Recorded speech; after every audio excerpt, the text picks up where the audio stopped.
Friends, आज मैं जिस टॉपिक पे आपके साथ वीडियो शेयर करने जा रही हूँ, मेरा दावा है कि आपको इस टॉपिक पे वाईटी हो या फेसबुक कहीं पे भी कोई वीडियो नहीं मिलेगा।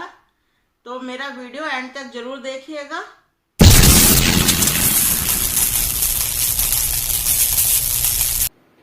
हेलो फ्रेंड्स, कैसे हैं आप सब। मेरे चैनल में आप सभी का बहुत बहुत स्वागत है। आशा करती हूँ आप सब लोग अच्छे होंगे और अपना पूरा ध्यान रख रहे होंगे। फ्रेंड्स, वृंदावन का नाम तो आप सभी लोगों ने सुना होगा। द्वापर युग में भगवान कृष्ण जब छोटे थे और माँ यशोदा और नंद बाबा के साथ गोकुल में रहते थे, तब वृंदावन में ही वो गैया चराने जाते थे और अपने सखाओं के साथ वहां खेलते थे, बांसुरी बजाते थे और राधा रानी और गोपियों के साथ रास रचाते थे। वर्तमान समय में भी वृंदावन है और मथुरा के पास एक छोटा सा शहर है। आज भी वहां भगवान कृष्ण से संबंधित कई सारे जगह हैं। स्थानीय लोग मानते हैं कि द्वापर युग में जो भगवान कृष्ण ने वृंदावन में लीलाएं करी थी, वही सब स्थान आज भी मौजूद है। कई सारे स्थान हैं वृंदावन में। एक है निधिवन। माना जाता है कि भगवान कृष्ण हर रात को आज भी राधा रानी के साथ यहाँ आते हैं और रास रचाते हैं। निधिवन के बारे में मैं आपको फिर कभी विस्तार में बताऊंगी। बहुत अच्छी जगह है ये। और वृंदावन में कई सारे भगवान कृष्ण के मंदिर है। वंशी बट है, जहाँ पे कहा जाता है कि भगवान कृष्ण बैठ के वंशी बट पे बांसुरी बजाते थे अपनी। कई सारे जगह हैं वृंदावन में, जो अगर आप वृंदावन गए आप देखेंगे तो आप लोगों को बहुत अच्छा लगेगा, बहुत आनंद आएगा। मैं भी 2 बार वृंदावन जा चुकी हूँ और बहुत अच्छा लगा मुझे वहां जाके। वहां जाके लगता है कि हमारा मन एकदम से कृष्ण मय हो गया है। भगवान कृष्ण की मौजूदगी का एहसास होता है वहां। और वहां सबसे अच्छी बात मुझे ये लगती है कि लोग आपस में राधे राधे कह के बात करते हैं। अगर किसी को साइड भी चाहिए होगी तो वो साइड प्लीज या एक्सक्यूज मी नहीं बोलता है, राधे राधे कहते हैं। वहां की ये बात मुझे बहुत अच्छी लगी।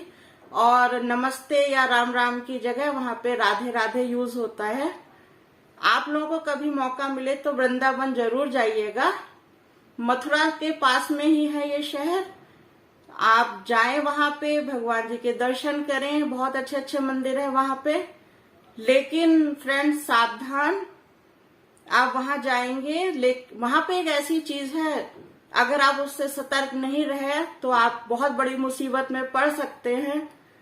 हम लोग के साथ भी कुछ ऐसा हुआ था। मैं ये कहीं देखी सुनी बात नहीं बता रही हूँ, हम लोग के साथ ही घटित हुआ था और हम लोगों ने अपनी आंखों से देखा और लोगों के साथ भी घटित होते हुए। तो मैं आप लोगों को सावधान करना चाह रही हूँ। अगर आप वृंदावन नहीं गए हैं और जाना चाहते हैं तो मैं कुछ बताऊंगी जिससे आपको सावधान रहना है, आप मुसीबत से बच जाएंगे। तो फिर चलिए मैं बताती हूँ कि क्या हुआ था। फ्रेंड्स, बात है लगभग 2-2.5 साल पहले की। मेरे बेटे के मिड टर्म एग्जाम आने वाले थे, तो मेरे हस्बैंड बोले कि मिड टर्म एग्जाम्स के बाद वीकेंड पे हम लोग आगरा घूमने चलेंगे। हम लोग बहुत खुश हुए कि चलो कहीं घूमने का प्रोग्राम बनेगा। और नोएडा से आगरा पास में ही है, 2-2.5 घंटे का रास्ता है। जब हम लोग टिकट बुक करने बैठे तो हम लोगों को पता चला कि आगरा के रास्ते में ही मथुरा भी है। फिर मैंने अपने हस्बैंड से कहा कि ऐसा है कि एक दिन आगरा चलते हैं और एक दिन मथुरा रुकेंगे। तो हम लोगों ने फिर यही डिसाइड किया। हम लोग की टिकट वगैरह भी बुक हो गई।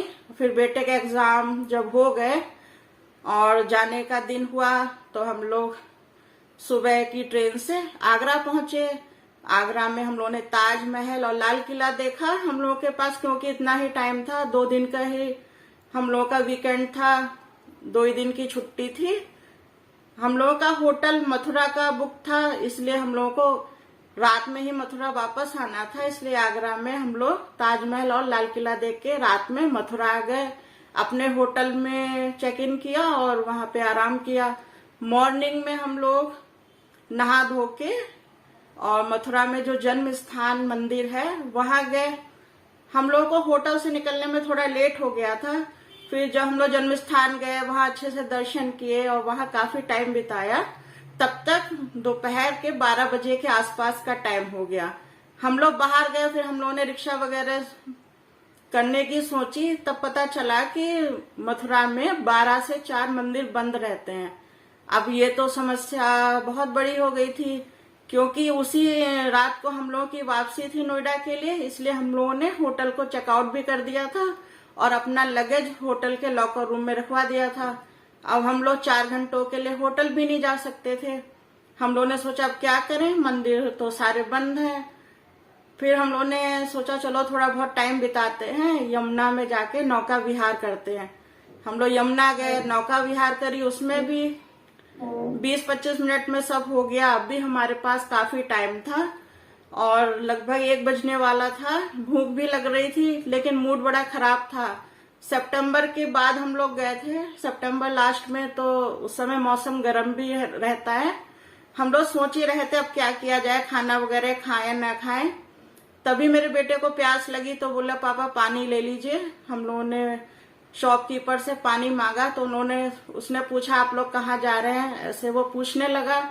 तो मेरे हस्बैंड ने बताया कि अरे हम लोगों को पता ही नहीं था यहाँ दोपहर में मंदिर बंद रहते हैं, और हम लोगों ने होटल भी छोड़ दिया। अब सोच रहे क्या करें। तो फिर उस शॉपकीपर ने कहा कि ऐसा करिए कि आप वृंदावन चले जाइए। मथुरा से, मतलब जहाँ पे हम लोग खड़े थे वहां से लगभग 10 किलोमीटर था वृंदावन।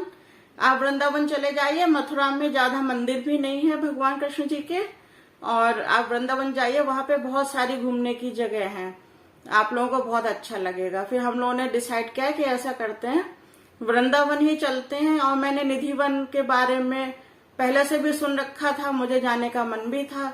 तो हम लोगों ने सोचा कि चलिए फिर वृंदावन ही चलते हैं। वहीं से हम लोगों ने एक ऑटो पकड़ा और हम लोग वृंदावन पहुंच गए। ऑटो वालों ने हमें स्टैंड पे उतार दिया और कहा कि अब आपको जहाँ जाना है आप वहाँ आगे के लिए ऑटो या रिक्शा कर सकते हैं। लेकिन तब तक हम लोगों को भूख लग चुकी थी, तो हमने कहा ऐसा है पहले कहीं पे लंच करते हैं, और मंदिर वगैरह तो यहाँ के भी नहीं खुले होंगे, फिर आगे का सोचते हैं कि कहाँ जाना है। अब टाइम भी था हमारे पास, तो हम लोगों ने सोचा कि वॉक करते हुए चलते हैं। तभी वहाँ एक लोकल शॉपकीपर से हमने पूछा कि भैया कोई एक अच्छा सा रेस्टोरेंट हो जहाँ पे अच्छा खाना मिलता हो, वो बताए आप। तो उन्होंने एक रेस्टोरेंट बताया जो वहां से 1-1.5 किलोमीटर दूर था। हम लोगों ने डिसाइड किया कि चलो पैदल ही चलते हैं, टाइम तो है ही हम लोगों के पास, थोड़ा वृंदावन भी देखते हुए चलते हैं। हम लोग पैदल चलते रहे। मैं और मेरा बेटा पार्थ थोड़ा पीछे हो गए और मेरे हस्बैंड 20-25 कदम आगे चल रहे थे। तभी एक छोटा सा चौराहा पड़ा।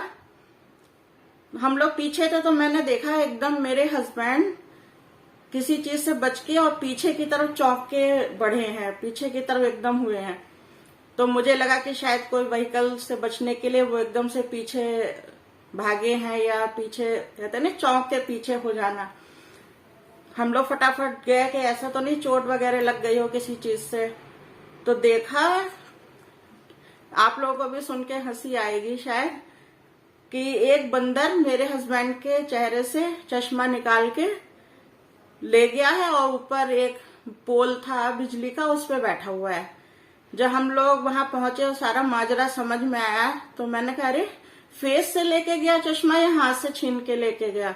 तो मेरे हस्बैंड ने कहा कि नहीं वो फेस से निकाल के ले गया, मुझे तो पता ही नहीं चला एकदम से क्या हुआ। वहीं पे एक रिक्शा वाला खड़ा था, मुझसे बोला कि अगर आप मुझे 50 रुपए दें तो मैं इससे चश्मा छुड़वा दूंगा। तो मैंने कहा कि ठीक है भैया। लेकिन देखा हम लोगों ने तब तक कि बंदर वो चश्मा तोड़ मरोड़ चुका था, मतलब उसने पहनने लायक नहीं रखा था।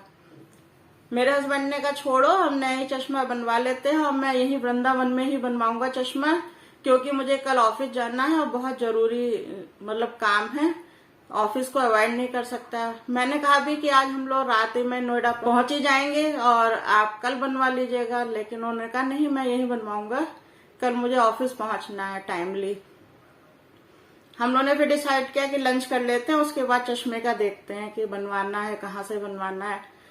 तो जिस रेस्टोरेंट में हमें जाना था वो वहीं पास में था। हम लोग रेस्टोरेंट गए, वहां खाना खाया और खाना वाकई बहुत अच्छा था। फिर मेरे हस्बैंड ने रेस्टोरेंट के मालिक से ही पूछा कि अगर कोई यहाँ आसपास चश्मे की अच्छी दुकान हो तो बताइए। तो रेस्टोरेंट मालिक ने बताया कि 2-4 दुकानें आगे ही एक चश्मे की दुकान है और काफी अच्छे चश्मे बनाते हैं वो। हम लोग पहुंचे वहां पे। हाँ, एक बात मैं आपको पहले बता दूं कि मेरा बेटा भी चश्मा लगाता है, तो हम लोगों ने इमिडिएटली उसका चश्मा भी निकलवा के पॉकेट में रखवा दिया था, क्योंकि बंदर आखिर है तो एक जानवर ही, चश्मा निकालने में उसके नाखून चेहरे पे आंख में लग जाएं तो काफी आफत हो जाती। इसलिए हमने अपने बेटे का भी चश्मा निकलवा दिया था। जब हम चश्मे की दुकान पे पहुंचे तो वहां 3-4 कस्टमर पहले से ही थे। बातों ही बातों में पता चला कि वो चारों लोग भी बंदर पीड़ित हैं, यानी कि उनके चश्मे भी बंदर ले गए हैं। उन्होंने बताया हम भी वृंदावन घूमने आए थे, दर्शन करने के लिए आए थे, और अचानक से पता नहीं कहां से बंदर आए और हमारे चश्मे निकाल के ले गए। तो मैंने मजाक में शॉपकीपर से पूछा, भैया ऐसा तो नहीं आप ही लोगों ने बंदर लगा रखे हो कि वो लोग सब चश्मा निकाल के ले जाते हो, आपके लिए मतलब बिक्री हो जाती है, आपके लिए कस्टमर आते हो? तो वो भी हंस दिया, कह रहा मैडम आप भी क्या कह रही हो। फ्रेंड्स, यही बंदर ही एक बहुत बड़ी मुसीबत है, जो कि वृंदावन में अगर आप उनसे सावधान नहीं रहे तो आपको बहुत बड़ी मुसीबत में डाल सकते हैं। शैतान तो हर जगह के बंदर होते हैं, लेकिन वृंदावन के बंदर बहुत ही ज्यादा शैतान है। लेकिन दोस्तों, कहानी अभी खत्म नहीं हुई है, कहानी अभी और भी है आगे। हस्बैंड का चश्मा बन गया, फिर देखा हम लोगों ने कि 2:15 का टाइम हो गया है, तो फिर हम लोगों ने डिसाइड किया कि चलो अब निधिवन चलते हैं, वहां पहुंचते हुए भी टाइम लगेगा। चश्मे की दुकान से बाहर निकल के हम लोगों ने ऑटो किया। तो मजे की बात यह है कि ऑटो में भी एक लोग हमें ऐसे मिले कि जिनका चश्मा बंदर ले जा चुके थे। फिर गाइस हम लोग एक स्टॉप पे पहुंचे जहां पे निधिवन के ऑटो रुकते हैं। वहां पे कई गाइड्स भी खड़े रहते हैं, तो हम लोगों ने एक गाइड किया जो कि निधिवन के बारे में अच्छे से हम लोगों को बता सके। और फिर हम लोग पतली पतली गलियों से होके निकलने लगे। कहते हैं ना, वृंदावन की कुंज गलियां, तो उन्हीं गलियों से हम लोग निकल रहे थे और तेजी से गाइड वगैरह लोग तेजी से आगे जाते ही हैं। तभी हम लोग का कुछ 100 मीटर लगभग चले होंगे, एक पीछे से लेडी की रोने और चिल्लाने की आवाजें आने लगी। तो हम लोग रुक गए कि क्या हुआ ऐसा कि वो इतना तेज चिल्ला रही हैं और रो रही हैं। जब पता किया तो पता चला कि एक बंदर उनका पर्स लेके जा चुका है, और वो बहुत रो रही थी और बहुत परेशान हो रही थी। कह रही थी मैं वृंदावन आई हूँ और मेरे सारे पैसे और जहाँ पे वो रुकी हुई थी धर्मशाला, वहां की चाबी, उनका मोबाइल, कई सारी चीजें उस पर्स में थी, और वो बहुत परेशान हो रही थी। तो हमें लगा कि अभी तक तो बंदर यही पता था कि चश्मा ले जाते हैं, अब पर्स भी ले जा रहे हैं। वो बताइए, अगर कोई किसी अनजान शहर में घूमने गया है तो अपना सारा कीमती सामान पर्स में ही रखता है, अपने क्रेडिट कार्ड हुए, पैसे हुए, मोबाइल, और कुछ लोग तो ज्वेलरी वगैरह भी रख लेते हैं छोटी मोटी, और वो पर्स ही लेके चला गया। तो वहां के लोकल जो घर वाले थे उन्होंने कहा कि ऐसा फिक्र मत करिए, हम लोग छतों पे देखते हैं, अपने आपस में जो भी आसपास घर है वहां के छतों पे देखते हैं, हो सकता है आपका पर्स मिल जाए। तभी जो हमारा गाइड था उसने मुझसे कहा कि आप भी ऐसा है दुपट्टे से अपने पर्स को कवर कर लीजिए, यहाँ के बंदरों का कुछ पता नहीं है कहाँ से आके और सामान खींच के निकल जाएं। तो मुझे भी बड़ा डर लग गया और मैंने अपना पर्स दुपट्टे में छुपा लिया।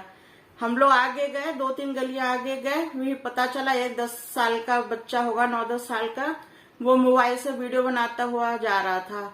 अचानक से एक बंदर आया और उसका मोबाइल छीन के भाग गया। तो वो तो एकदम इतना डर गया, रोने लगा। उसकी मम्मी ने कहा कोई बात नहीं बेटा, होगा, आपको चोट तो नहीं लगी। तो वहां पे एक बाबा जी थे, वो बोले आप लोग कोई भी कीमती सामान हाथ में ना रखें, ना चश्मा लगा के चले, पर्स भी छुपा के चले, यहाँ के बंदर बहुत ज्यादा शैतान है। लेडी से पता चला उनका मोबाइल भी काफी कीमती वाला था, तो बैठे बैठे उनका भी इतना बड़ा लॉस हो गया।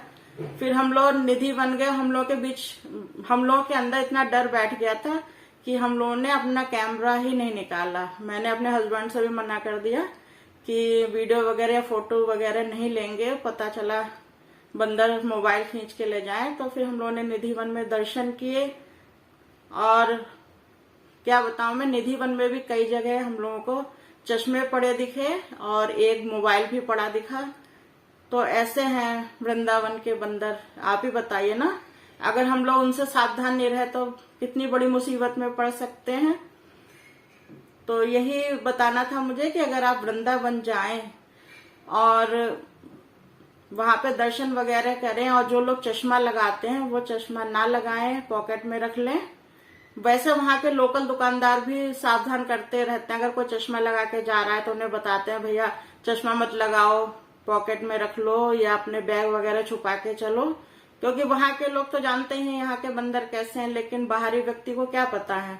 इसलिए आप जब भी वृंदावन जाएं अच्छे से दर्शन करें, निधि वन जाएं, बांके बिहारी मंदिर है वहां जाएं, और भी बहुत सारी जगह हैं जहाँ पे आप देखने जा सकते हैं, घूमने जा सकते हैं।